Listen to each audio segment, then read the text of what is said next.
experienced a cut. The requests that I have submitted for a physical education, a .4 teacher, really, I mean, it's a matter of class size. Phys ed, right now, there are sections with 38 students in them. And that just, it poses a whole host of issues from a teacher being able to spend individual time with a student. That number is limited. There are safety implications that go along with a teacher needing to monitor 38 students in a physical activity. The health program, however, is another story. I am looking to restore a health program in grade 9. That's a restoration of a cut. If we go back to the three themes that Dr. Troughton had alluded to at the beginning of the forum, I think just given the data that is available, given the world that we live in and the societal issues that young people are facing, we need to do more in providing them with the skills that they need to cope in a world that confronts them sometimes very harshly. And I think that they could benefit a great deal from a health program in grade 9. Thank you, John. And Dick, how about the impact at the middle school? Well, I think we're finding that with the national statistics that are coming in, that the fitness concerns that we're having, this may become in the near future one of the most important courses that we actually have in our schools. If you take a look at the slide, we have one PE teacher that goes all day every Monday to help the Hood with their shortage of PE staff, and the other PE teacher goes all day every Thursday to help the Hood with their shortage of PE staff. We like Hood. We're more than willing to help them out anyway, but what's happened over the last year or so is that this is really at our expense, because what happens is I now have approximately 300 kids throughout the week that have to be, who are unassigned, who have to be put in academic supports. That raises our class size in academic supports. That also raises a question as to who is going to take care of those 300 extra kids that used to have phys ed but no longer have phys ed. Also, the .2s and the .4s that you hear, a .2 position is 1 day of teaching. A 1.0 is 5 days of teaching. So the .2 that I referred to and another .2, that .4 needs to return to the middle school. Thank you, Dick. Thanks. Thank you. Next question, and if you've been wondering why Pam is here, I'm going to tell you now, okay? Grab that microphone, Pam, and wake up. All right. The next question, the high school accreditation report and the Department of Education Technology Standards Committee cites the need for technology integration and support. What is a technology integration specialist, and what additional staff is needed to address our technology needs? I'm going to ask Pam Bowden, who is the Director of Curriculum and Technology. A technology integration specialist is someone who's not a technician. I'd like to put that out there first. They're not someone who's going to open up a computer and fix the internal parts when something goes down. Deal with that circumstance. What an integration specialist does is, usually it's a former classroom teacher who's certified in a discipline, but then has gone on to seek a specialization in technology integration. And what that means is they've studied and performed the infusion of technology into disciplinary lessons.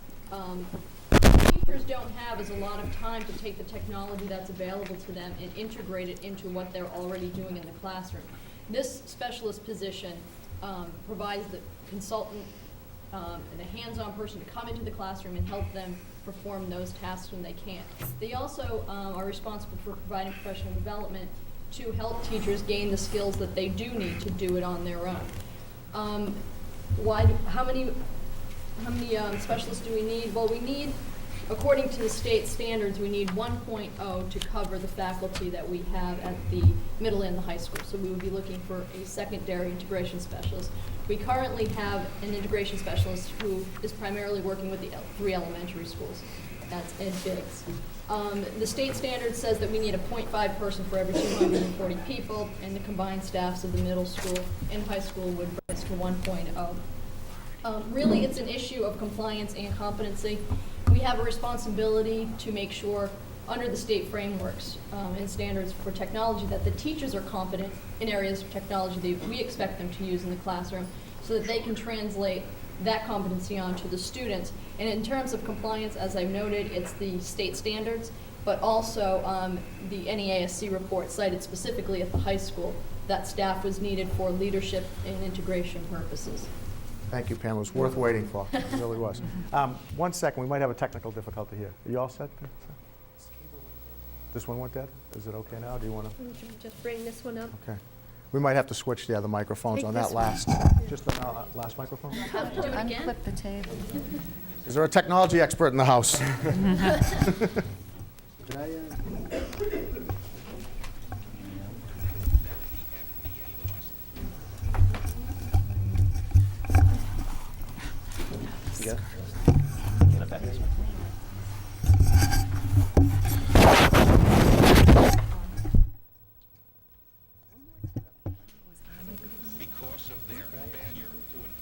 Yeah, John, I was going to ask, and again, at the high school level, what are the staffing needs regarding technology?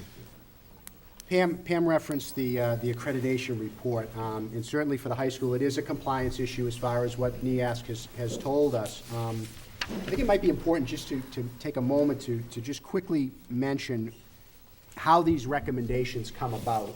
I think it's important for people in the public to know that they don't just pull them out of thin air. They spend, the visiting team that comes to the high school spends a total of 4 days evaluating programs, interviewing folks, meeting with students, parents, staff, people in the central office, and they take a great deal of time to evaluate how a school is doing in a number of areas. So when they make a recommendation, as has been up on the screen, there's an awful lot of thought that goes into it. For the high school, they make note of 2 recommendations. One is, as Pam said, to increase staffing so that there is a coordination and leadership for technology at the high school, and also providing of resources. As Dr. Troughton said earlier, there were really 2 standards by which the high school was measured, probably not as well as it was for the other 5, and they were school resources for learning and community resources for learning. And this is an area particularly where NEASC highlighted the need for more funding to provide greater services in the area of technology for students at the high school. Thank you, John. And I'd ask Bill Lacease at the elementary school level, Bill, the staffing needs? Yeah, on behalf of all 3 elementary principals, our need is to, I think it was 2 or 3 years ago, the computer para, 2 years ago, the computer paraprofessional was reduced 0.5. Almost, perhaps not kindergarten, but most children in the school travel to the computer lab in the course of a week's time. While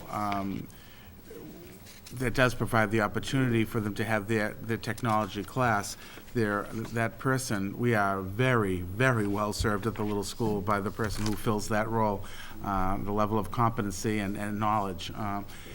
Fills a variety more roles than just working with the classroom teacher to present the technology lesson for the week. The person is really the only full-time technology support on site. When you're, not only do we have a beautiful brand-new lab, thanks to the technology warrant at the little school, and not only does she work with Ed Biggs, the technology integration specialist, to set up that lab and have it ready and working with teachers to present the lesson related to the curriculum that they're working on, but also during other times is able to service the teachers' needs with software with the computers that are in their classrooms. And as if you're a classroom teacher and something happens with your computer or the software, you need someone now, not a week later when someone in the district can come and work with you or whatever. So this would allow the person to work on non-lab technology. And we have classroom computers, we have Alpha Smarts, we have wireless laptops, video projectors, digital cameras, and electronic microscopes. So this person supports the classroom teachers so that they're able and encouraged to use that technology with children in the classroom. Also, they're able to troubleshoot technology issues and work, when a teacher has a specific curriculum interest, they're able to research software and help individual students. We have a great working relationship with the library paraprofessional who work with grade 4 and 5 children in their presentations for the science fair, for instance. So it's not just the 45-minute lab, but rather the other times that the lab is open for children. And we really need to have that restored at all 3 schools full-time. Thank you, Bill. Worth the money. Next question. In recent years, there have been requests for additional paraprofessionals for special education. Can you please describe in detail why additional paraprofessionals are needed? And I'm going to start off with Christine Danju, who is the Director of People Personnel Services. We need additional paraprofessionals at every age level in the district. Currently, we have students coming from our preschool into kindergarten who will need one-to-one assistance because of physical disabilities. We have children in our elementary schools who need more support around their academics. The same in our middle school and our high school. This is a matter of compliance as well as competency for these children. And we are mandated by their individual educational plans to provide these services. Thank you, Christine. And again, I'm going to ask that same question to Dick Hodges. We are proposing at the middle school that we have 1 general paraprofessional and 3 additional special needs paraprofessionals. Now, if you recall the inclusion slide, you'll remember that after each of the special ed teachers, there was the word para after. So that meant there was 1 para for each of the grade levels. Well, depending on what's going on with a particular child that we may have, we may lose one of those paras, and that para may end up being a one-on-one para. Now we're back to 2 paras, and what does that mean? That means we have a compliance issue in terms of meeting needs in the classroom and also back in the learning center. So that is a critical thing. We think with 3 special needs paraprofessionals, and I did not say 3 special educators, said 3 special needs paraprofessionals, that we could get the kind of support and services that we need in our inclusion program.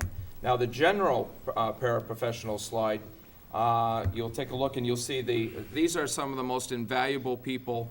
The office, the school, in order to run and function successfully and effectively, we need people who are going to help us with the office work.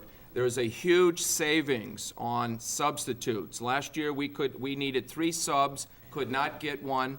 We did not necessarily want to do this on a regular basis, but we brought 3 classes into either the LGR, more likely into the cafeteria, and 1 sub, a para was able to sub out and save us an enormous amount of money.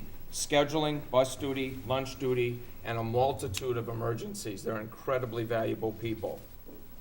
Thanks, Dick. And John, we're going to pick up the pace here, so we're going to ask you Okay. to comment. Earlier, I mentioned Move a about the little need for a paraprofessional to support an inclusion program idea that we hope to institute at the high school. But also, we have an alternative learning center program at the high school that